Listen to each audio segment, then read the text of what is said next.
is the Bearcast, presented by Bird Culture Ford. Bird Culture Ford has been in Waco since 1936. Ford is the #1 selling truck in Texas 43 years running. The Bearcast is also presented by WellMed Medical Management and USMD Health System Dallas. Here's Craig Smoke and Grayson Grundhafer. Hey, what's up, everybody? Welcome into a brand new edition of the Bearcast on Sic'Em365.com, 365 Sports. I'm Craig Smoke, Sic'Em365 radio host, also writer for Sic'Em365.com, joined by Grayson Grundhafer, recruiting coordinator, director of broadcasting over at Sic'Em365, and we have a doozy of a football game to talk about on this week's episode. As last week, Baylor football goes down at home to number 19 Kansas State, 31-3. And so the Bears out of the Big 12 title picture, and now one final home game remaining coming up this weekend against unbeaten top 4 Big 12 championship game clinched TCU. Oh, yeah, arch rival Horned Frogs as well, led by Sonny Dykes. And a big game now to close out the 2022 festivities at McLean Stadium. A big need for a bounce back for this football team.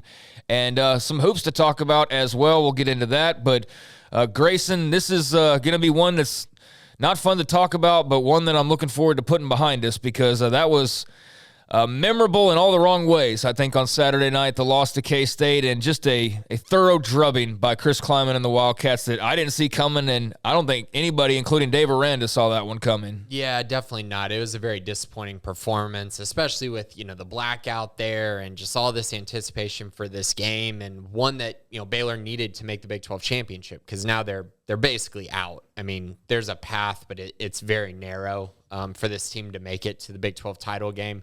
I'd basically just go ahead and wrap that up. It's not happening. Yeah. So that's what's even more disappointing is that there was so much on the line, and this Baylor team just kind of played flat. And man, how many times have we said that this year? Just a flat performance in front of your home fans. They just have not played their best football at home, which is so polar opposite of last year where they were so good at home and so bad on the road. This year, they just have not played great at home. I know they've won games, but it just has not felt the same as it did a year ago. So, the momentum was completely sucked out of the crowd very early in the game, it felt like at least. And so, yeah, now we're sitting here, Baylor 6-4, 4-3 in conference, and coming off of the most disappointing, in my eyes, performance of the year, and they're a true clunker. You know what I mean? Every team has a clunker every year. This was definitely their clunker this season. Yeah, and at the absolute worst time when the fan base, kind of rallied itself, the administration gives away a bunch of free tickets in the thousands and tries to fill remaining seats. And, whether it's grassroots blackout, which, was cool to see those involved, like get that going and find some success and, pulling that off basically in less than a week's time. And then, you give some tickets to some folks that are in need or just looking to go to the game, and you make an effort and you get a crowd to show up after all that work to do it. Quite frankly, way too much work for a game of this caliber, quite frankly, but that's beside the point. You get people to show up, and then you don't even give them an opportunity really to get into this game whatsoever. So let's get into how this thing unfolded. It was pretty simple. And it was pretty much all K-State all night long. The Wildcats, their game plan was, I keep referring to as like basically Baylor and Lubbock in so many ways. Hold on to the football, drain clock, keep it out of the offense's hands, and Kansas State right out of the gate, it's pretty clear what they wanted to do. Exactly that. Don't let the Baylor offense on the field and get their defense tired and keep them on the field for as long as possible. A 13-play drive that went 36 yards. 13 plays to go 36 yards, and it took them 6.5 minutes to go 36 yards. Mm-hmm. I mean, that's grinding it out if there ever was a drive to grind it out. 13 for 36 in over 6.5 minutes, and it all ends in nothing as Kansas State goes for it on 4th and 6 at the Baylor 32, and Adrian Martinez gets sacked by Garmin Randolph and Matt Jones. And so right there, it looked promising, although the crowd had been waiting for the defense to get a stop for over 6 minutes. Mm-hmm. They finally do, and it's like, hooray. Offense gets on the field. All right, let's party. They start moving the football down the field. They go farther than Kansas State in fewer plays and fewer time, but unfortunately, their drive also ends with no points because as they get into, they're in field goal territory. Now it's a matter of, are they going to score a touchdown or are they going to do a chip shot field goal? But either way, they're going to take the lead on their first possession. Wait, no, they're not. Blake Shapen's going to throw an interception. And quite frankly, Grayson, the game was over after the following drive. Like this whole play, how it just wildly swung everything in one direction and it never swung back was wild to me. Like, it was almost like they were waiting for the first mistake to just fall apart, and then it happened with Shapen's pick, and then this team just, like, I don't know, like, it's like the batteries got taken out or something. Yeah, and I've said this, I think, on this podcast a million times. Blake Shapen's inaccuracy across the middle of the field has been woeful, and it's led to turnovers, and I know you can blame, one on Gavin Holmes, you can blame one on, it hit a receiver's hand, so you got to catch it, but I mean, you got to be accurate when you're throwing the ball across the middle of the field. You have to be, because your receiver's momentum is taking him one way. You throw it behind him, you throw it high, you're leaving opportunities for the defense to make plays. And on this one, I mean, he threw a pass that was way too high. I mean, and threw a bullet. Like, if you're going to throw a bullet, you got to be on the numbers. He wasn't. Ball gets tipped up, and then the safety waiting right behind gets the interception. It was not a good sign of things to come, and they really needed points there, right? Like, it just felt like you got down the field, you need to get points here, take control of the game early, and they couldn't do it. Yeah, Kobe Savage got the pick. Unfortunately for K-State, he would end up leaving the game hurt, and I think he's out for the year now, so that's a loss for the Wildcats. But I'll tell you what, Chris Kleiman after the game, I don't know if he's had many press conferences where he looked happier, and they talked about how the game plan going in was to hold on to the football, hog possessions, because they knew there wouldn't be a lot of possessions in this game. There were 2 possessions in the entire first quarter, 1 for each team. So that was to the T what they wanted to do. And Baylor, too, I think. Well, I think it was Baylor's game plan, too, right? Sure, absolutely. But, each get a possession, each walk away empty. And so to the second quarter you go. And then, as I said, after that pick, it was all K-State as they go 12 plays, 97 yards in 5 minutes. A lot of Deuce Vaughn. Eventually, Will Howard comes in because Adrian Martinez ends up hurt. This actually turned out to be a bad thing for Baylor. Yep.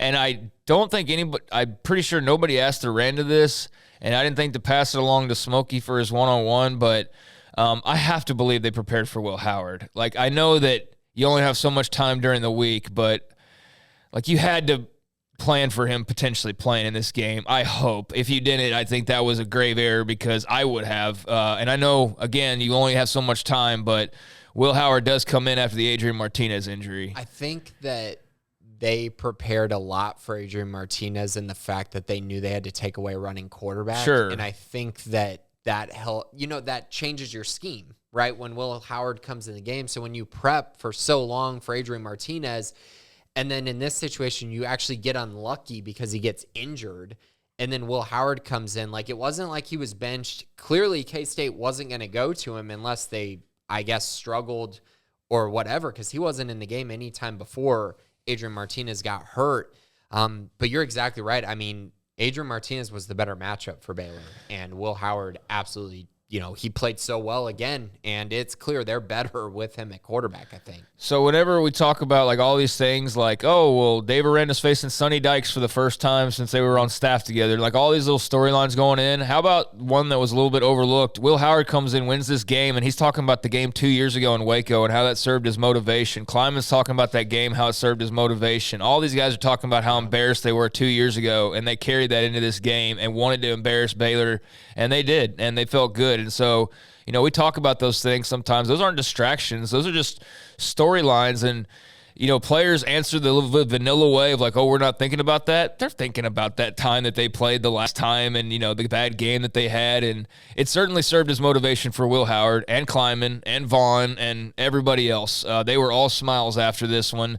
And this is where the party really started as they score there, forced Will Howard to Sanat, who had a huge game, didn't think about him really too much going into this one, and I don't think that most did because he wasn't a huge factor for them, but he was in this game. This was a nice little weapon for them to fully deploy on the Bears as he joined Vaughn and Howard and a couple of others as huge impact guys in this game. He was awesome, yep. And he was honestly a true difference maker for them. If you look at their receiving game, their wide receivers, they didn't play that great, but Sanat was awesome. And Deuce Vaughn obviously was great too. But I do feel like they attacked Baylor in that way, though. I think they were like, ooh, across the middle of the field, we like this. This is where a lot of receivers have had success against Baylor. We saw it at the very, very beginning of the year with Ashton Hawkins, the receiver for Texas State, the slot receiver, just getting open consistently across the middle of the field. Sanat did that. They flexed him out later in the game and used him as a wide receiver. He was a problem for Baylor all night long. And yeah, like you said, he scored the touchdown to get the scoring rolling. Yeah, 12 plays, 97 yards. Howard to Sanat, 7-0 Kansas State was how they would take advantage of that turnover. And so you're already like halfway into the second quarter at this point. Baylor's had the ball one time. They get the ball back, 6 plays and punt. K-State gets the ball back, 12 plays, 47 yards, 5.5 minutes. 12 plays to go, 47 yards. Again, just soaking that clock and grinding this thing out. And they end up kicking a field goal, which felt like maybe a very minor moral victory at that point, but now it's 10-0, and you're not even holding on to the football basically at all at this point. You get it back, 3 and out. You only end up going 4 yards and taking a minute off the clock before Isaac Power has to step in and punt. And then Kansas State just putting it on 17-0 as they go 7 plays, 66 yards in under 3 minutes. Some Will Howard, some Deuce Vaughn. Eventually, it's Howard to Vaughn for the 20-yard touchdown. And one of the other things that they mentioned quite a bit in the postgame was not only did everybody kind of have some motivation from a couple years back who played in that game, because that was a younger K-State group that's now this senior-laden group or veteran-laden group that's playing for a Big 12 title, potentially.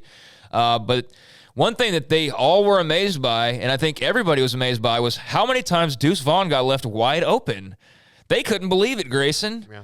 I can't believe it either. That's Deuce freaking Vaughn, and he was open a lot in this game, and he scores here. It's 17-0, and then Baylor with the final opportunity to try and put some points on the board, and they're able to, although it just felt kind of like a fizzled-out ending to the first half. Is you'd love to have seen a touchdown and then get the ball back and maybe get something going, but instead they end up resorting to a 37-yard field goal by John Mayers, which is good with just seconds remaining in the first half. So able to break the shutout, but 17-3 at halftime. Yeah, and that drive by Kansas State, they even had a penalty. It was 2nd and 15 when Deuce Vaughn caught that pass. Was just wide open. I mean, there's nothing any Baylor defender was going to do once he caught that football. So that was really troubling because it felt like if you hold him to a field goal there, it's only 13-0. You get a field goal or score a touchdown, you're right in this game going into halftime, and instead it's 17-3 at half. Yeah, I was amazed at how often they left Deuce Vaughn open. It was terrible. I would also say they said in the postgame how they saw some weaknesses in the Baylor defense and felt like they could take advantage of them, and they did. I would also say something that I don't think we mentioned last week, but there are 2 really good pass-catching running backs in the Big 12, probably 3. 2 just happened to be on the same team, and Baylor hadn't played either of them yet, and that's Deuce Vaughn, Bijan Robinson, and Roschon Johnson. They haven't really had to deal with a really, really good pass-catching running back, and I don't know that they were prepared for it. And I think their lack of speed at the linebacker position showed up often. Their youth in the secondary showed up often. It just overall was a terrible first half, and the crowd was just completely out of it at that point. Yeah, I mean, they never, outside, I guess, the 4th down stop on the first drive, and then when they felt like the Bears were going to go down and score points to start the game until the interception, then after that, they were pretty much out of this thing, and then especially at halftime. But yeah, you at least say, okay, they got points. They're down 14, score a touchdown to start the second half. It's 17-10. You get a stop on defense, and boom, you're back in this thing, right? Well, Kansas State was like, no, we're not going to make it that easy and that simple for you, because they got a stop on the very first drive as Baylor gets the ball, tries to create some momentum. They end up going 7 plays, covering 39 yards in a little over 3 minutes, and go for it on 4th down. A 1st and 10 turned into a 1st and 20, then a 2nd and 20, and then a 3rd and 13 after a Blake Shapen rush, and then on 4th and 10, just trying to get something going and do something that they've had some success with at the K-State 36. So, I mean, it's not like mind-boggling to do this, but 10 yards against this defense is asking a lot when you haven't been able to move the football. And sure enough, Blake Shape, an incomplete pass going to Josh Cameron. So late on that throw. Yep. Threw it behind him as well. Just a complete miss, but also like this Baylor offense is not built for 4th and 10. No, this Baylor not offense many are. needs 4th and 2, 3rd and 5. And so they got set back here. And this stinks because it really did feel like, hey, you go score a touchdown here, the crowd might flip. You might really be able to get some momentum. Instead, a miss of a throw once again, and now you're just sitting there 17-3, and here comes Kansas State offense back out. Yeah, and, typically they'd run 7 minutes off the clock, but this time Baylor actually gets a stop, which is even more frustrating because you just, if you had scored and then you get a stop like you just did, then, but instead K-State goes 3 and out, and they don't even take advantage of it as they go 8 plays, 31 yards before punting the football away. K-State gets the ball back, 12 plays, 80 yards. They're back on their grind. They take another 5 minutes off of the clock and put this one away, 24-3 on a long drive. Will Howard to Sanat once again, a 19-yard touchdown. They're up 21. Get off the sticks, Bears. And they soon enough would. Baylor gets the ball back and will close the third quarter by going 4 and out. Again, trying to get something sparked. Shapen runs the ball on 3rd down. They face a 4th and 3 at their own 19-yard line, heading into the 4th quarter, down 3 scores, and Dave Aranda is like, we got to get a spark somehow or another. Nothing's working, and this didn't work either. 4th and 3, incomplete pass. Looking for Monterey Baldwin. The Bears turn it over on downs. K-State, well, we'll get to that, but it was pretty much clockwork after that one. Yeah, so I had a big issue with that drive, that second drive for Baylor. So just quickly going through it, they had a 6-yard run, a 1-yard run, a 10-yard run, and a 5-yard run. Okay, so it's 2nd and 5 at the Baylor 35. Baylor did not run a designed run play the rest of that drive, and they end up punting. Why? Why are you not running the football against this team? They gave up 270 yards to Texas on the ground the week before. You're at home. Run the football. Like, you got a first down. You're moving the ball a little bit with the run game, and instead they decide to throw the football. Blake Shapen's running. They were running. He was running. I don't know why he was running, but don't know. That was part of the design clearly, though, and it didn't seem all that effective. Did not work at all. Yeah, but they kept going to that. Yeah, it did not work, and I was baffled by this drive because they started and it was like, okay, you're running the football. They're getting a little tired because you just had a nice long drive that, you got stopped, but you finally kept them on the field. You had a 3 and out. Now you're right back out there. Run the ball. Run it on. Just keep running it. Pace things out. Give Blake Shapen much more manageable throws. And instead you're sitting there with a 3rd and 9 because you elected to throw the football, and then you got to punt it, and it just felt like after that drive, the game was over. And it didn't even matter if K-State scored. It just felt like, okay, so this is what the game has become. They're going to throw the football. They're playing from behind. And I just didn't feel like they needed to go into this mode of we need to throw the ball when they were only down by 14 points. Well, they were down by 21 after that because, as I mentioned, K-State with a long, long drive, 12 for 80 yards in 5 minutes. And then, of course, as I mentioned, Baylor turns it over on downs to close the third quarter. So, it just kept falling apart. Fourth quarter, K-State with the ball back, quick strike score, much shorter drive than we had seen, only 5 plays for 20 yards.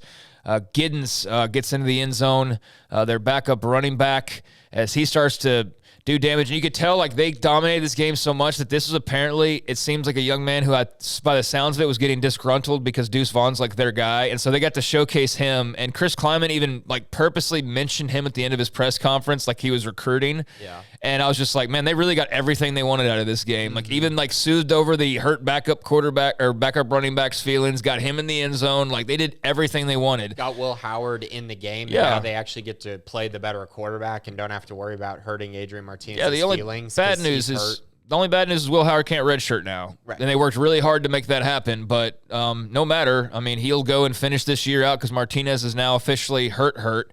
But yeah, K-State Giddens scores. They're up 31-3. It's over. But just to make sure, Baylor turns it over on downs after a 7-play drive. So with the third time in 4 drives in the second half, they turned it over on downs. And they this drove time again. Yeah. 4th and 6 at the K-State 20, and Shapen incomplete, looking for Hal Presley. K-State would punt it away in late fourth quarter after they just have a drive that, comes to a stop after, 9 plays and covering about 40-plus yards. So one final time for the Bears to touch the football, and they go 7 plays, 40 yards. I mean, all this is for naught because they're down by multiple scores at this point, but I guess just saving face if you want to. But a perfect ending is Blake Shapen picked off, and he gets intercepted at the Kansas State 20 to bring that drive to a close.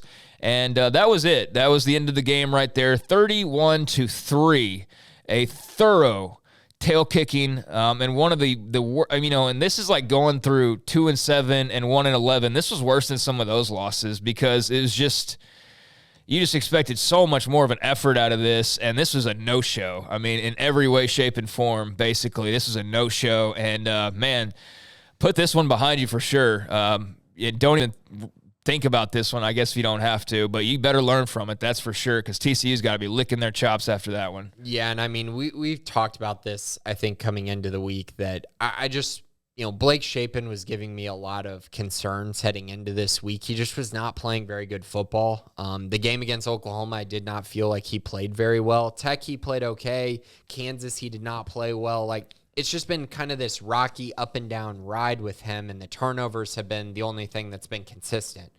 And so coming into this game, he needed to play really well and really efficient. He did not. He was inaccurate at the biggest moments. It felt like he was doing some sort of one-on-one type stuff. Like Dave Aranda said, he was trying to, run the football and kind of pressing a little bit. You could see that. Yep.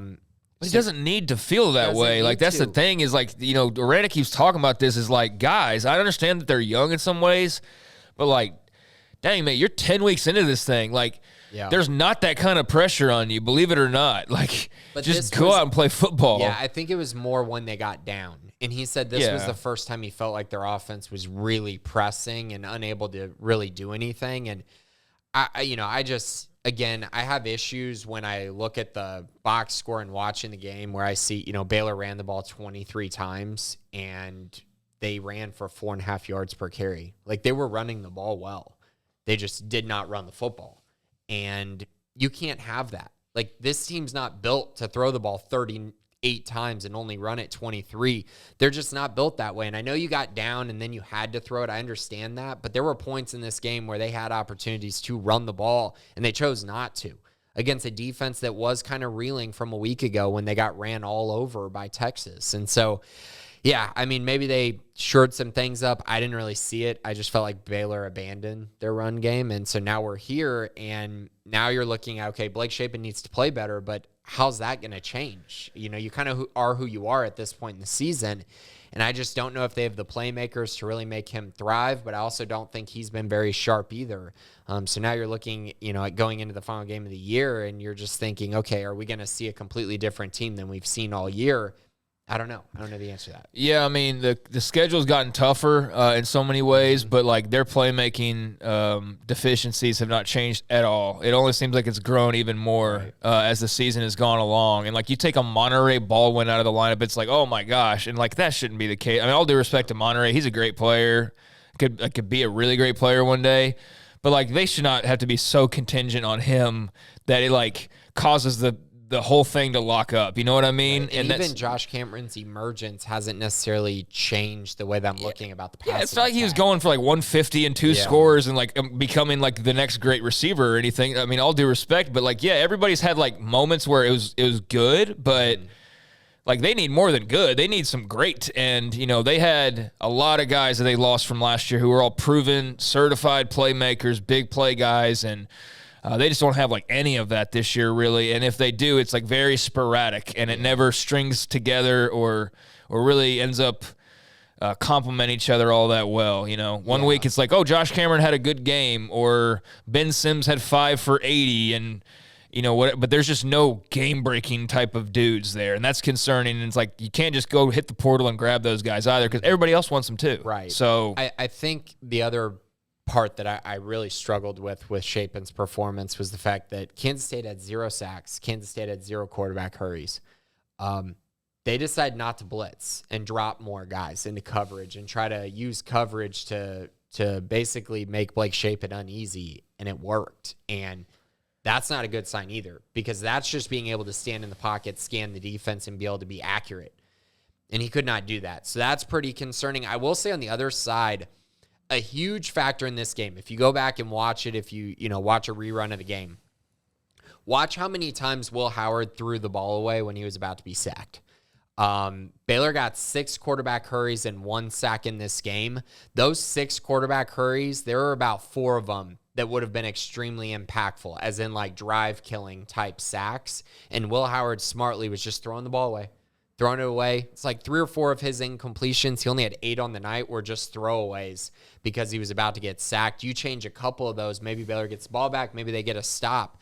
But just really smart play from a guy that's been in college for a long time, but he's doing things that we haven't been able to see Blake Shapen do at times this year, throwing the ball away and things like that when you're about to get sacked. So I just wanted to mention that because those were game-changing type plays that are kind of hidden stats in my eyes. All right, quickly here, TCU, as we're deep on Kansas State, and that was bad, and now it's over. You got to clear the page, turn it, and be done with it and burn the book. And you definitely better put on a better showing. But then again, like, who knows what to expect this weekend. I'll be there. A lot of people will be there. Last game for the Bears, many of them who have helped this team win Big 12 titles or won the Big 12 title last year. Win some big games, rebuild this program. A lot will be departing and playing their final game after this Saturday in McLean. So, will be weird to see Dylan Doyle no longer suiting up in green and gold here in the next few months. And, basically both lines and Christian Morgan's career finally coming to a close. And a bunch of guys are going to be, turning the page.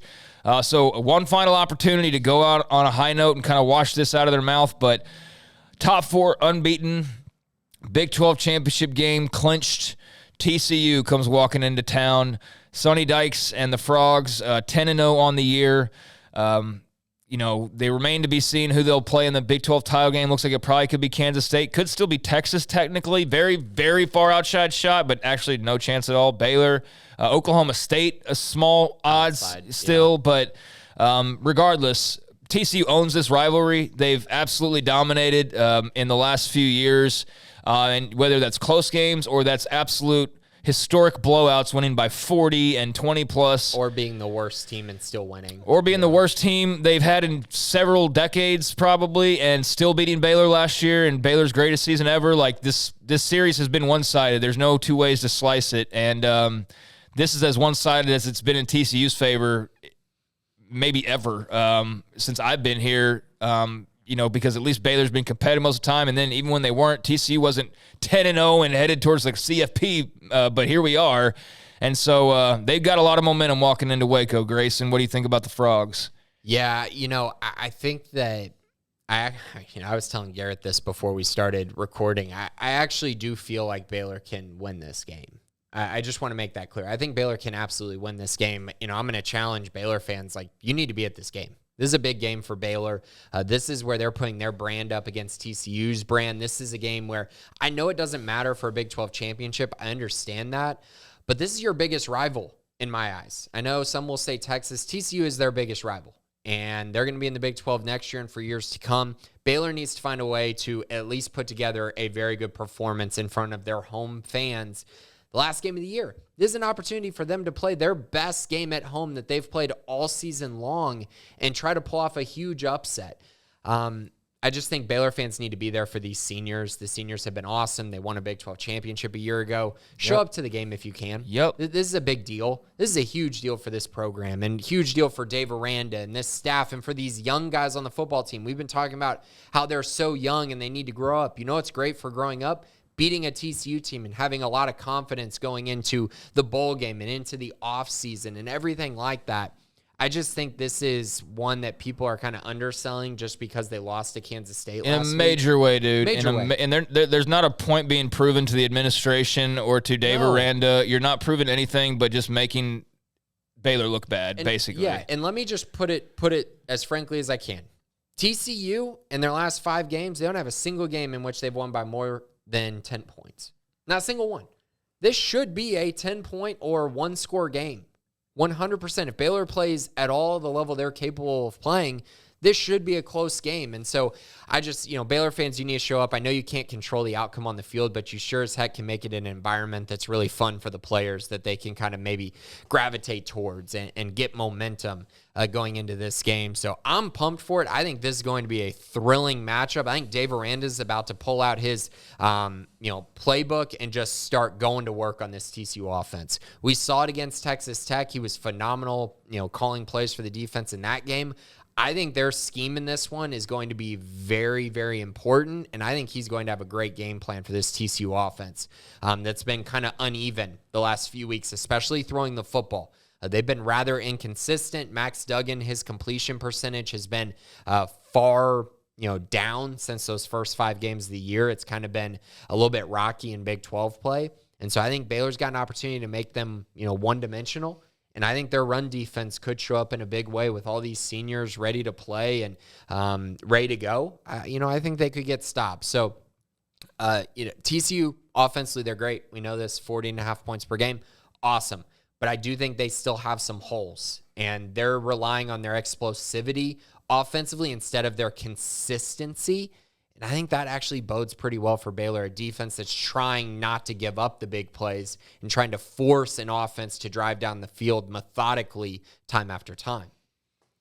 They can throw it or pass it with Max Duggan. He's been terrific since taking over earlier in the year. They've got two-headed monster at running back. Kendry Miller will make this defense pay if they don't wrap up and they don't just do their job, basically. And then if he's not going to hurt him, Amari DeMarcado will. And the receiving game, you've got Quentin Johnston back from injury. Last week, it was all the TCU defense, that really was the MVP because Texas shut down TCU's offense and TCU likewise shut down Texas' big playmakers. But you're looking at DeMarcado. Kendry Miller is a stud. Yeah. Duggan can be a stud. Quentin Johnston's a stud. You got Darius Davis. You've got Tay Barber. You've got Jared Wiley, the former Temple product, 2 Temple Wildcats that are and Texas transfer. And right? Texas transfer, yeah. But they're loaded. Obviously, Sonny Dykes a smart coach, but he's also got one Garrett Riley, who's like now, one of the hot names in college coaching assistant talk. And, even to the point of Jimbo should hire Garrett Riley. You're hearing a lot of that, but your thoughts on Baylor's defense squaring off with a very formidable Frogs offense, even though they had a rough week last week against UT? Yeah, so it's the same thing. Last week, it was all about the explosive plays. They had a 75-yard run from Kendry Miller, and they had a 31-yard reception by Quentin Johnston. Both were for touchdowns. That was literally the difference in the game. Those 2 plays. That got them their 17 points, essentially. But they weren't consistent. And the Texas defense, really played well, but I think they showed a path for Baylor to also make plays and get in the backfield. Texas had 5 sacks, 14 tackles for loss, and 2 quarterback hurries. They were in Max Duggan's face all night long, making things extremely tough for him. And if Texas offense had really shown up at all in that first half, they really could have had an opportunity to take a big lead going into halftime, which is kind of been, TCU's issue this year is their first half, their starts. They've been amazing in the second half, but not so great in the first half. Baylor's got to find a way to take an early lead into halftime. If they can do that, they'll give themselves a shot. Just looking at Kendry Miller as the focal point, in my eyes, you got to be able to stop their run game and then force Max Duggan to stand in the pocket and be consistent throwing the football because at times he's been very, very rocky doing that. I think this is all going to come down to Dave Aranda's game plan. How can he scheme against this TCU defense to force them to consistently convert 3rd and 6? How can they get off the field on 3rd and 6? And how can they force them into 3rd and 6? I think that's going to be a key in this game and not give up those huge plays deep. Yeah, they're all about the explosive plays, not so much like K-State with grinding it out and going on a 15-play, 5.5-minute drive. But if you look at what really killed Baylor last week, look at the differences in keeping drives alive, like what they were like on 3rd and 4th down versus what K-State was like. And then you look at TCU and Texas, and Texas 1 of 13 on 3rd down last week. 1 of 4 on 4th down last week. So Texas was 2 of 17 on 3rd and 4th down in that game and lost 17-10. Mm-hmm. Meanwhile, TCU never went forward on 4th down. They were 7 of 18 on 3rd down. There's your game right there. And there was a turnover, involved.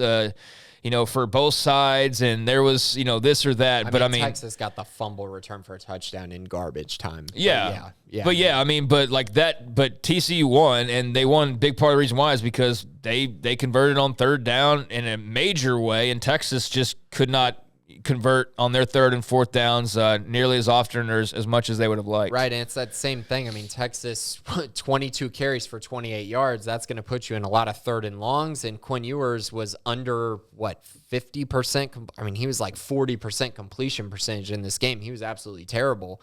Max Duggan was more accurate, more efficient, and they could run the football. There you go. That leads to those third and fourth down opportunities being close or being long. And so, the fact of the matter is if Baylor wins this game, it'd be a massive upset. I think we all know that. But I also want to urge people to remember this is a 2.5-point spread. Vegas knows things. Vegas obviously is, they've been around for a very long time. They know how these games are going to end up. They are usually pretty close. They're expecting a close game. They're expecting a Baylor team to rebound from their biggest stinker of the year. And if Baylor plays their best game of the year, they will beat TCU on Saturday. They will. And I don't think Baylor's played their best game of the year yet. They got 2 more opportunities to do that against 2 of the best teams in the conference. We'll see if they're able to. But I just would not write them off in this game. I absolutely would not. I actually think it's a decent matchup for the Bears as well. So we'll see. Obviously, if Baylor runs the ball for 28 yards, they're not going to win this game. So they're going to have to do something Texas couldn't do. But in general, TCU has given up yards on the ground to most teams they have played. So I think there will be opportunities for Baylor to run the football and opportunities for Blake Shapen to complete big plays and convert third downs and everything like that. I hate this idea that the season's lost. Oh, yeah. You're about to play a top 4 team. You're about to try to get your 7th win of the year. You're trying to get into potentially like an Alamo Bowl or something along those lines. For people to not show up to this game would be absolutely a horrible look for this Baylor program in a game that truly is very meaningful, and it's senior night. Send the seniors out with a massive win and what might be like a storming of the field type game as well. It's a huge one, and I think people are kind of not talking about it enough and not excited about it enough because it's really a fun opportunity for this Baylor football team on Saturday. Yeah, and why is there maybe not as much excitement for a top 4 undefeated arch rival coming into town because people didn't see what they wanted to a week ago? I get some of the angst, but man, a lot of it just seems like spoiled brat type of reaction. And, you can say what you want about any adult involved or whatever, but the players come to Baylor, and they expect that fans are going to be there for them and that they're committing to an institution and a fan base and support and all that. And, I think that Baylor fans do a great job given that they are not as large as many others.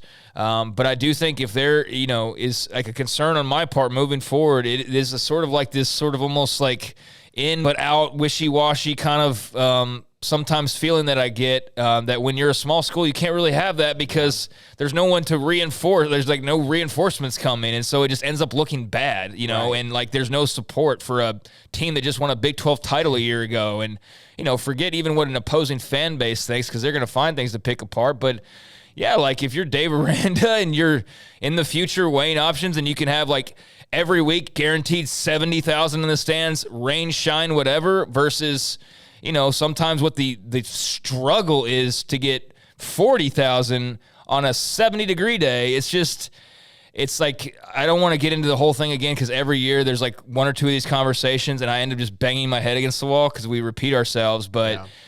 I think it's worth mentioning in this case because there is that feeling coming out of last Saturday of well, they got blown out. I'm angry. I'm not showing up anymore. And it's that's not proving anything. It tells the players that you're wishy-washy. Right. And this team needs you.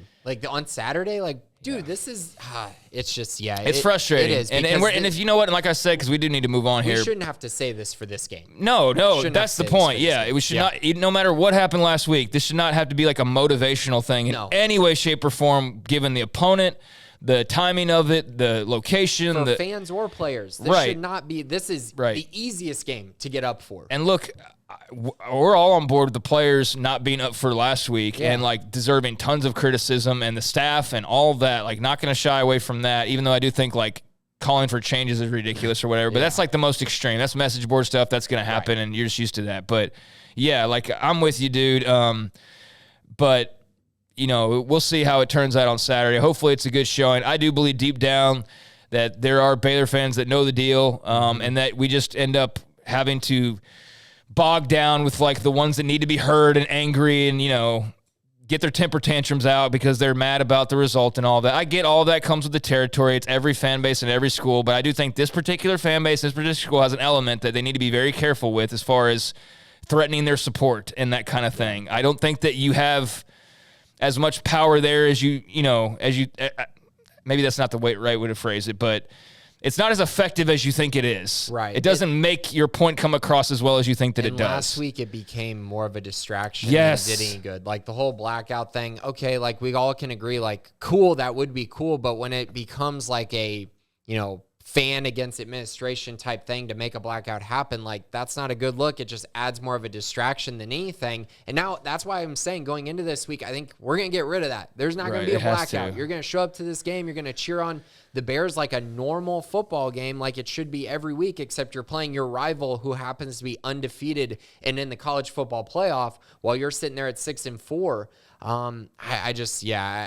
Last week was a distraction. Yes. I'm excited to move forward to this week and see Baylor play a really good TCU team and get an opportunity to go out and pull off a huge upset and put together their best performance of the year. Very excited for that. Absolutely. And to the fans who showed up and packed out and were there from the get-go and all of that, well done. Like, not talking about you, not talking about the ones that drive to all the road games, not talking about the ones that pay out of pocket for everything, not talking about you. No. Talking about the element that just, it's when convenient, you know, and when they feel justified and like, that's not real support is basically what we're saying. Right. And it's fine to complain and then still show up to games and still cheer for your team. But there's a difference when you complain and then you're saying, I'm out. Right. There's a huge difference between those two things. So there's just that fine line right there. So there's that on that. And, you know, hopefully that's not an element of this game at all this week, but don't automatically take offense. You know who you are, and if you're taking offense, then we're probably directed at you. But I mean, it's true serum. Basically, is kind of what's needed. I think after last week, there's just that feeling coming out of it all that the air needs to be cleared a bit. Yeah. So hats off to everybody that helped organize. You know, people showing up eventually and all of that. But it was a lot of effort for what was a big game. So now another big game. Hopefully they can capitalize this time. Hopefully there's a good showing, and hopefully they perform a lot better too, because that will put butts in seats as well. And that was something that, you know, if you want people to come back, you also need to play well and not perform like that, because you put that up again, and well, it's gonna be a long time regardless because there's no more games. Right. But it would really be nice to see a better effort from the coaching staff and team. So TCU coming up this weekend. We'll get into some Big 12 picks, but first, Grayson, basketball kicked off last week. The men with a 2-0 start, the women with a 2-0 start. The men actually 3-0 now at this point after the win over Northern Colorado. Last night, 95-62, and this Friday they'll be heading to Las Vegas for the Continental Tire main event, where they will take on Virginia, and then we'll see from there how they move on. But the Cavaliers, big top team coming up on the schedule, and a nice win last night. Yeah, and Baylor's currently number 5 in KenPom, so they're playing really good basketball right now. Number 2 offensive adjusted offense, and number 16 defensively. So they've been very solid. Like you said, they're going to get challenged in a very different way than they have in the early part of the year. I don't think there's a ton you can take away from Northern Colorado, Norfolk State, and Mississippi Valley State, but I do think that watching those games, you come away very impressed with kind of the guard play, how they've been able to get Jalen Bridges and Caleb Lohner, adjusted so quickly. I think that's been great to see. Keontae George has been as advertised. He's been awesome. Adam Flagler at point guard's been really good. And this team can hit shots. So you kind of put that all together and you understand why they're such a dangerous basketball team. And they put a lot of pressure on you offensively, and I think they're only going to get better defensively as well. So something to look forward to. This weekend, they play Virginia on Friday. Virginia's number 6 in KenPom. They're 9th and 8th offensively and defensively. So this is a big challenge for the Bears. If they win that game, they'll face the winner of Illinois and UCLA. UCLA is number 8 in KenPom. Illinois is number 26. I think everyone would love to see Baylor face Illinois because of the Matt Meyer, of course, thing there. But either way, a very exciting weekend for this basketball team and a chance to really show how good they are, right, in the early part of the season. This is like proving time early in the year. If they win these 2 games, they're going to be looking like, they might be the number 1 team in the nation, is how I could see it unfolding, just because it's 2 really big games for them. And I'm excited to see if they rise to the challenge on neutral court, too, in Vegas. Yep, so I'm sure we'll have some folks in attendance there in Vegas. Yeah. Yep, Kendall, and I think Brian's been there recently, hasn't he? I think so, yeah. Yeah. He might be going. Maybe. I know he was in Vegas already based on Twitter, so I don't know if he's hanging around for a few days there or not. But, yeah, I mean, we'll have some folks up there covering the game and taking it in, and that's a cool atmosphere. That's a good road trip. Go to Las Vegas, play in their nice T-Mobile Arena, and, play some good competition. So, big opportunity for Baylor basketball. 3-0. Keontae George is settling in. He's good. Yeah, He's a little really bit of a difference maker there, but it's been fun to kind of see this team, in its infancy. But now, we'll see a lot against West Virginia against Virginia, number 16 team in the country, starting on Friday. Meanwhile, the women off to a 3-0 start with wins over Lamar and Incarnate Word. 2-0 start. Gosh, keep counting the exhibition game, but Lamar and Incarnate Word. So a 2-0 start for the lady. Nope, that's not counting anymore for the Baylor women. And they will face SMU tonight, and then number 19 Maryland at the Farrell Center coming up on Sunday afternoon. So top 25 matchup for them later this week. Yeah, and I think someone posted a stat that Baylor women's basketball hasn't beaten SMU since 1990. Is that right, Wow. Garrett? Yeah, since 1990. Wow. I don't know how many times they've played in that stretch. I can't imagine that's a ton. But yeah, since 1990, so that's 32 years since they've beaten SMU. So that'll be an exciting one. Like you mentioned, the Maryland one as well on Sunday. They're number 19, I believe, Maryland. So like you said, top 25 opportunity there for the Lady Bears. Yep. Were you going to add anything, Garrett, there? Okay. So yes, we got all that coming your way, men's and women's hoops. And, we'll see how the rest of the week goes, but fun seeing basketball get started and lifted off on a good note for both programs so far. All right, into the mailbag we go. All right, Bear Sack. Grayson, is there any locker room dissension with this football team? Sometimes these unexplainable weak efforts stem from some internal divide. Yeah, I don't know if I'm going to say there's locker room dissension. I think that there is clearly this lack of overall leadership, and I think that last year, the team was very, they had leaders, but also I felt like it was a very self-accountable team. And when you have young guys, when you have a lot of young guys, it's kind of hard for young guys to be self-accountable so early in their careers. And so I think they're working through that. I think Dave Aranda's mentioned that. And, that kind of is what it is. And that's why young teams often have hard times winning at the highest level. And I will say they've lost a lot of close games this year as well. So they've been right there.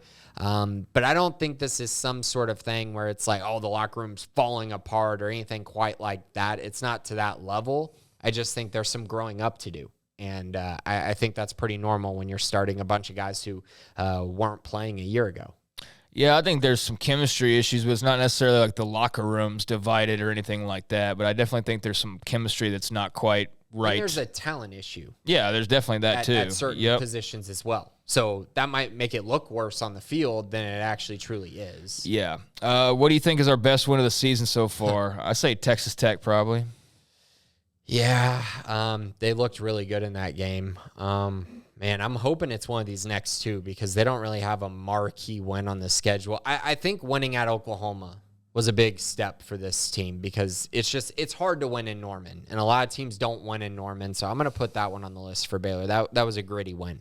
Could Grimes be a bit lost this year on what we do best as an offense with these starters? We didn't see the RVO for a while, then we did. Deep shots, chunk plays are non-existent, less tight end production than what I expected, although we see it in spurts. That's a great question. I think...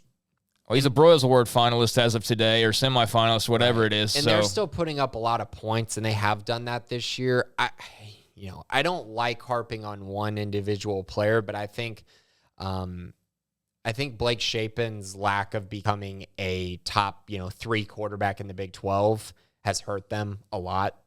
Because I think if you look through it, he's probably, what do you think, 6th, 7th in the Big 12? Oh, yeah, probably. And that's hard to overcome when you're just relying on your team to run the football and you're not getting steady play from your quarterback position. I think they were expecting more from him. I think that there was probably maybe too much confidence in their young receivers taking a big step. For sure. And I think that has really also held them back. And so they were relying on all these young guys to just come in and be extremely talented. And then it didn't all come together. And now we kind of see the offense kind of where it's at. So it's not all on Blake Shapen. It's not all on the receivers. But I think that lack of passing game has really hurt them. And to be honest, we saw this in the BYU game. And a lot of people wanted to write it off and say that it didn't matter. But it was kind of foreshadowing for this team going forward that, hey, maybe they do have an issue throwing the football because it was very clear that day, and we've seen it at times this year as well. Last year's defensive performance was an amazing surprise to me. I didn't expect production, but it was a fun ride. What 3 defensive positions are must-have talent positions in a Randa system for it to be successful? Yeah, that's a good question. I think we saw last year that, their talent in the secondary is honestly really important. And so I think they really need either cornerbacks who can be on an island and play one-on-one coverage with a free safety at the top that can be one high and really kind of patrol the whole field, kind of like JT Woods did. Or I think they need absolutely dominant linebacker play with pass rushers. Because right now we're seeing a team that doesn't have elite pass rushing up front. They don't have elite linebacking play, and their secondary is mediocre. You put all that together, and you're going to have holes in your defense. And so I think as this team grows and as they find pieces that fit what they need, I think you're going to see a team that gets a lot better. Now, specifically, I think they need to get faster, more athletic at linebacker. I think they need to get better at cornerback. And I think they need to find a free safety that can play one high so that you can put guys in better positions to succeed. Because just based on what I've seen from Devin Lemire, I think that he could be even better as a boundary or a star. And, Devin Neal needs to be as close to the line of scrimmage as possible as well. But in general, they just need development and they need these young guys to develop. But that's kind of my thoughts on what they're missing this year and what they need in Dave Aranda's defense.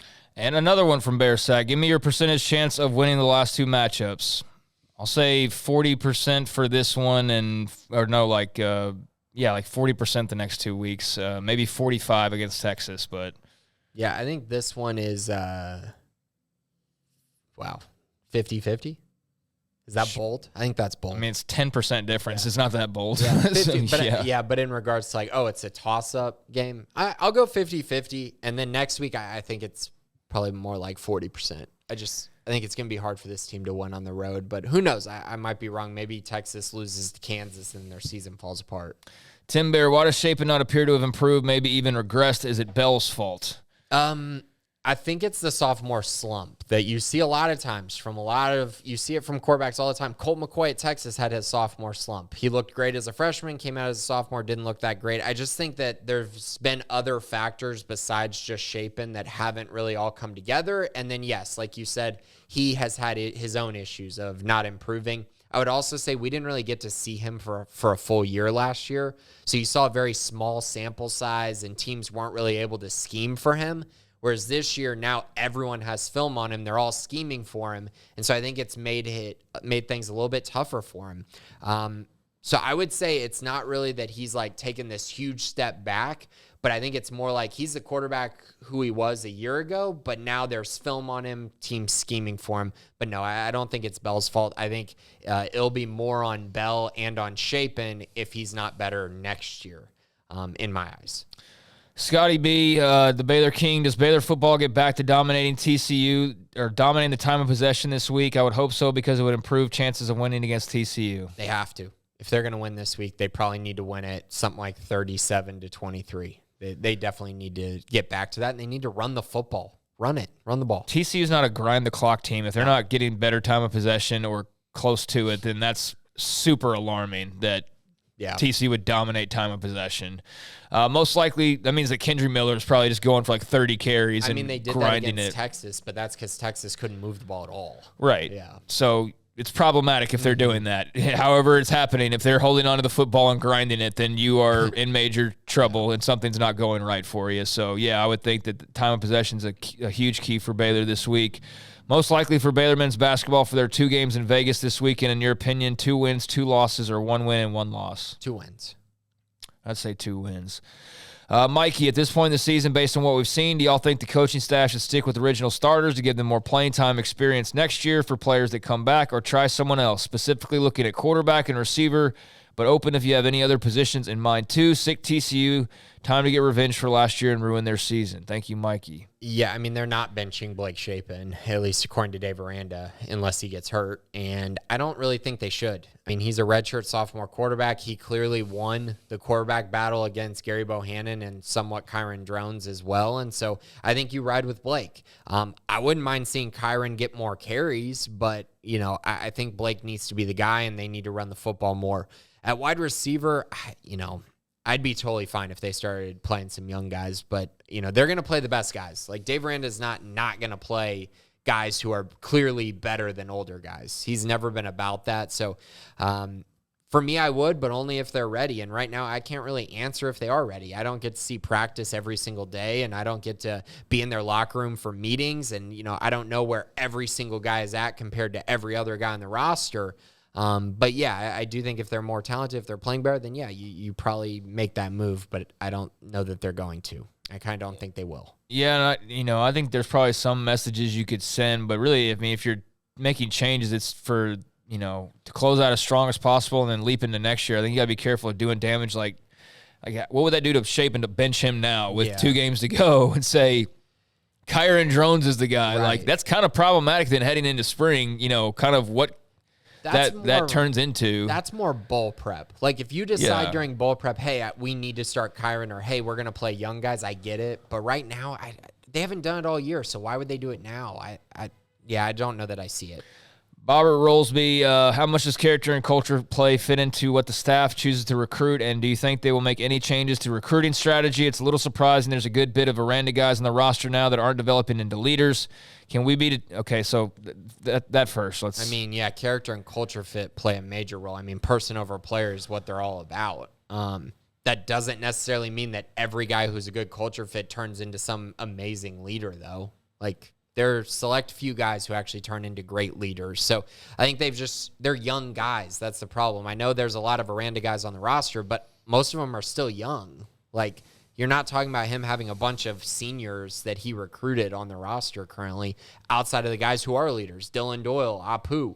Those are 2 guys he brought in. I know it's a little surprising right now, but as these guys get older, I think you'll find that the guys that Dave Aranda's recruiting are going to turn into tremendous leaders and very good culture builders on this team.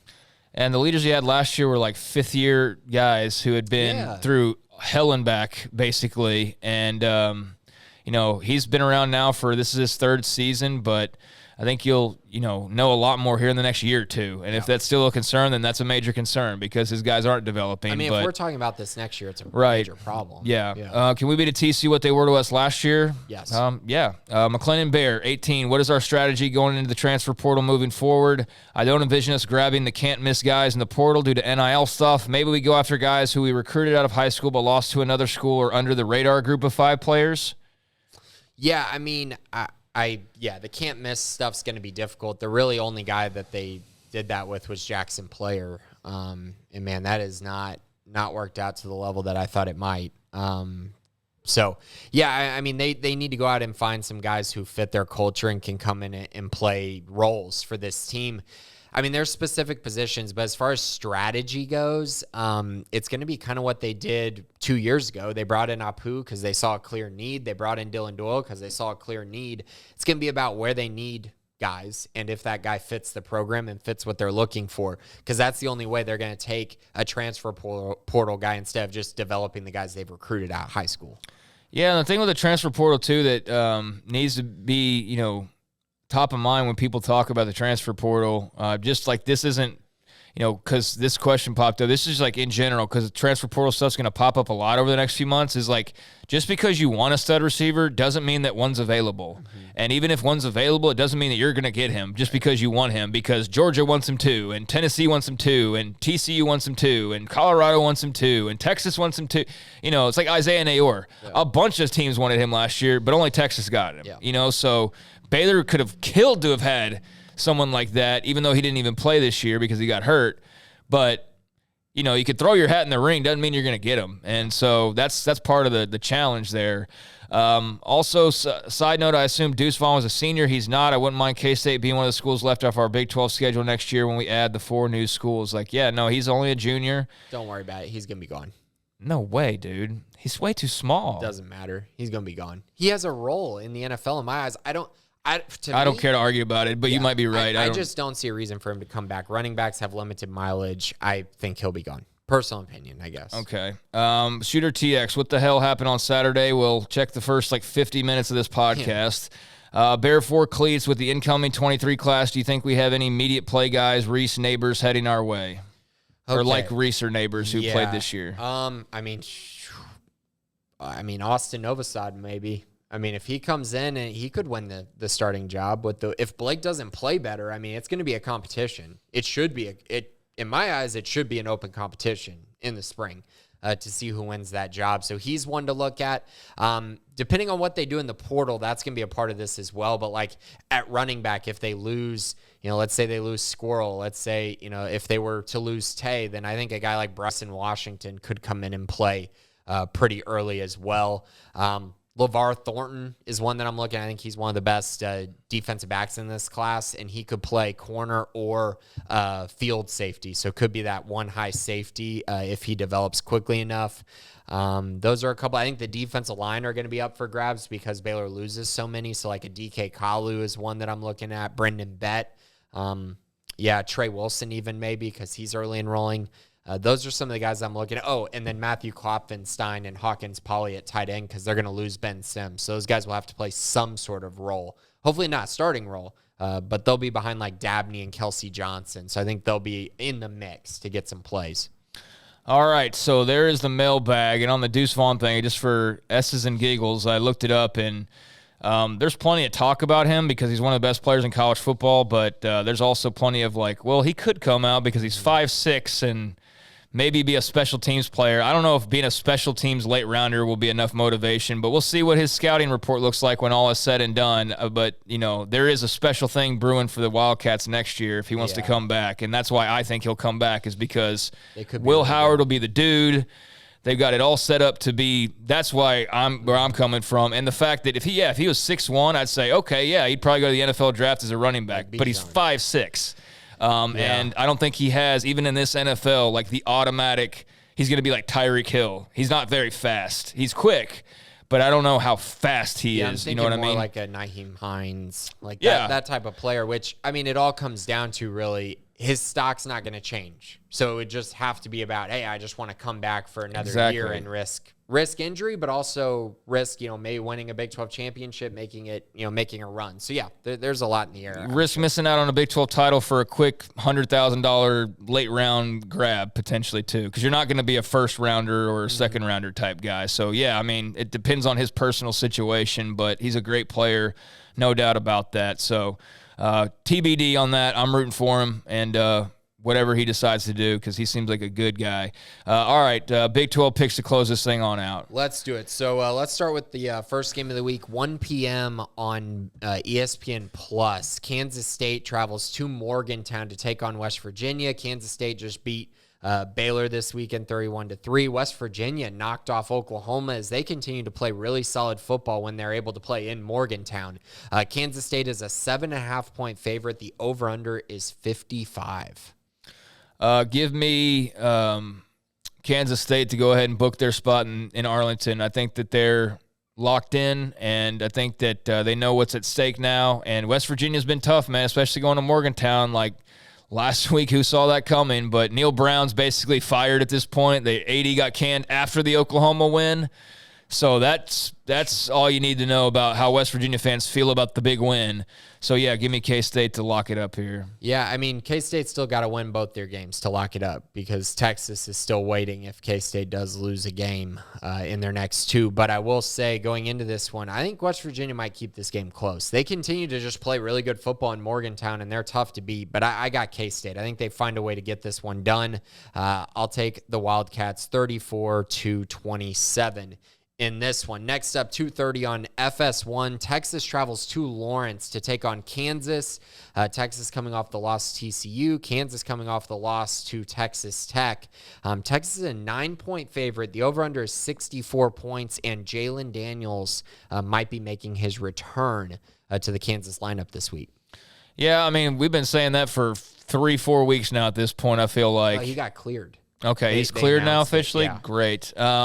Yeah, I guess that changes my mind a little bit on this one, but I don't know. Does it change yours all the way? No, it doesn't. I still think Texas wins this game, but I don't think Kansas is going to go quietly. Like, I think Kansas loves the fact that they're the team that gets to beat Texas, and even when they were bad, they beat Texas. And so I think Texas wins, but I think it's rather close. I think it will be fairly high scoring, though, so I'll take the Longhorns 38-31 to get the job done here. Yeah, Daniel's a good player, but I don't think that's enough for me in his first game back to go all in with them. So, yeah, I'll go Texas here. They'll keep it interesting and obviously hope that Kansas State can somehow stumble. But, give me the Longhorns here. Okay, at 6 An improved performance from Quinn Ewers. Right, yeah, we'll see. We'll see on that. I just think they're going to run the ball. Maybe. Be smart. Maybe get back to it. 6 p.m. on FS1, Texas Tech travels to Ames to take on Iowa State. Iowa State's a 3.5-point favorite. The over-under is 48. Iowa State lost to Oklahoma State last week. Texas Tech beat Kansas. Tech's at 5-5. Iowa State 4-6. So Iowa State really needs this win to stay in contention for a bowl. And so does Tech. They need to win one of their final two to go to a bowl game, and that final score I don't think was indicative of they just won that game all easily against Kansas and all that. So, man, I don't freaking know how to judge either one of these teams. I guess give me Iowa State at home. I really don't have confidence in them scoring enough, though. That's the only thing. But then again, teams go there and they just get into a grinder. And so I have no idea, but give me Iowa State in Ames because there's just enough uncertainty to make that feasible. Yeah, so the last 3 trips to Ames for Texas Tech, the average score is 46-19, and they've lost all 3 to Iowa State. This is also a 6 p.m. game, and the low that day is 8 degrees. I don't think that bodes well for their passing game, and I don't trust Tech to be able to just turn around and run the football against Iowa State. I like the Cyclones, and I like them somewhat running away in this one, 24-10. Give me Iowa State. I think it sets up really well for them to win this one, and then their trip to Fort Worth will be an opportunity to make a bowl game. So that'll be rather interesting to watch as well. 6:30 p.m. on ABC, Oklahoma State travels to Oklahoma for their annual Bedlam matchup. OU's a 7.5-point favorite. The over-under is 64.5. Oklahoma State beat Iowa State without Spencer Sanders last weekend. Oklahoma lost a crushing one to West Virginia on the road. Repeat that again. What game is this? Bedlam? Bedlam. Game. I mean, golly, I don't freaking know what these games do. The Big 12 is just so wonky. Spencer Sanders is probably going to play right in this one. Is he? I mean, I would think so. He played last week, but again, that's what I'm saying. Played. No, Spencer Sanders came in and played. Oh, late? Yeah, he came in and won the game for him. Oh, my gosh. Yeah, okay, he came in twice. He came in early for a brief second, and they took him back out, and then he came in late and drove him on a drive. Yeah. Okay. He scored late, and they won the game behind him. So that's what I'm saying. It's does he play now? Because he played last week, basically. I don't know. By default, I guess give me Oklahoma, but I have no confidence in this pick whatsoever because I don't know what teams are showing up, basically. Yeah, I think if Spencer Sanders plays the whole game, then I'll take Oklahoma State to win this one. But if he does not play, then I'm going to go with Oklahoma. So I guess if Spencer plays, they probably win this game 37-28. If he doesn't play in this game, then I think it's going to be something more like Oklahoma wins it 31-21. Yeah, he's 9 of 13 for a touchdown.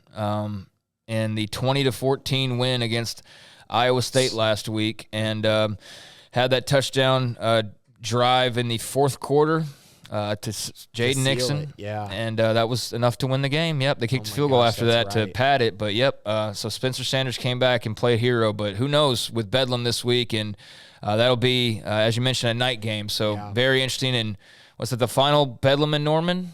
Yeah. That'd be right? Yes, would be, yeah. So that'll be interesting. Maybe that's part of the reason why it's a night game, and also a very light schedule compared to what we've kind of had most of the time. So, all right. Yeah, all right. Final game of the week, 11 a.m., big noon kickoff on Fox. Number 4, TCU travels to McLean Stadium to take on the Baylor Bears. TCU is a 2.5-point favorite. Over-under is 57.5. TCU coming off the big win in Austin. Baylor coming off the crushing loss to Kansas State. Who you got? TCU. You got score? No, I don't have score for any of these games, but I think that they'll win by like 10 or more. Okay. Yeah. Yeah. I'm going to take Baylor. And TCU just played a game in Austin, College Game Day. They really got up for it. They used a lot of energy on that game. They haven't had a bye week since week 2. I just think Baylor is going to be very physical. Baylor's going to be able to run the ball on TCU. And I just think this is a game that Dave Rand and the staff are going to take really seriously. I think this is a game they had circled for a long time and have had circled for a long time. And we've talked about these other teams coming in and playing Baylor with revenge on their mind. I think this Baylor team has massive revenge factor on their mind in this game. And I think TCU is going to take them extremely lightly, and it's going to be a huge mistake. And I think Baylor's going to win this game. I think it'll be a good one, obviously. But I'll take the Bears to close this one out 33-30 as they get the huge upset win over the Horned Frogs. I like your optimism, but, I mean, we're 11 weeks in, and I'm just not buying it anymore. I'll believe it when I see it, so I hope you're right in the long run, but I can't bring myself to feel that way. But I understand where your angle lies, and it makes sense, but just who the heck knows, right, with this football team, which version is going to show up. You would think a pretty good one after last week. So, yeah, we will see on Saturday at 11 a.m. as the Bears play their final home game, final day at McLean as a player for a lot of folks that have been big, impactful players and people on this campus and football team for the last few years. So should be quite the day with a great opponent. And, it'll be interesting to see how all of that plays out. Of course, we'll be talking about it in every way, shape, or form all over the website in the coming days. The previews continue on, and, of course, reviews afterwards on Saturday and Sunday and so on and so forth. As then we'll get into the final regular season game of the year. We'll be talking about that next week as they get ready for a Black Friday trip to Texas. But, yep, up first can play playoff crusher as the underdog in this rivalry. TCU heading to town. Grayson, anything before we go? No, just be sure if you're not a Sic'Em 365 premium subscriber, please become one. We have so much content. We're going to have Kendall in Vegas covering Baylor men's basketball. He's going to have all kinds of features and really good articles this week. Football, of course, we cover that a ton. Recruiting side of things for football as well. Be sure to check all of that out. Craig and I are going to do a signing day show in December as well, like we do every year. And then, of course, 365 Sports Radio, Monday through Friday, 3 to 6. Be sure to check that out as well. Yep, a lot to dive into. Hopefully you enjoy it, and we appreciate everybody's support out there. And for those that'll be there on Saturday, just be loud and supportive, and kudos to all of you. And, great effort last week, but they needed as much, if not more, this week, just on a personal, player support level. Hopefully there's some folks that can make this one a memorable send-off, and hopefully the team will also make it a memorable send-off for themselves and for the fans as well, compared to obviously the bad taste in our mouths from last week. So great opportunity, great game upcoming, great opponent, and hopefully a great showing. We'll talk about it all one way or the other coming up next Tuesday, but appreciate the folks behind the scenes. And also you for being out there listening and being a part of the show. Thanks to Jacob and Garrett. Thanks to Grayson Grundhafer. I'm Craig Smoke. We'll talk to you next time. It's been the Bearcast on Sic'Em365.com.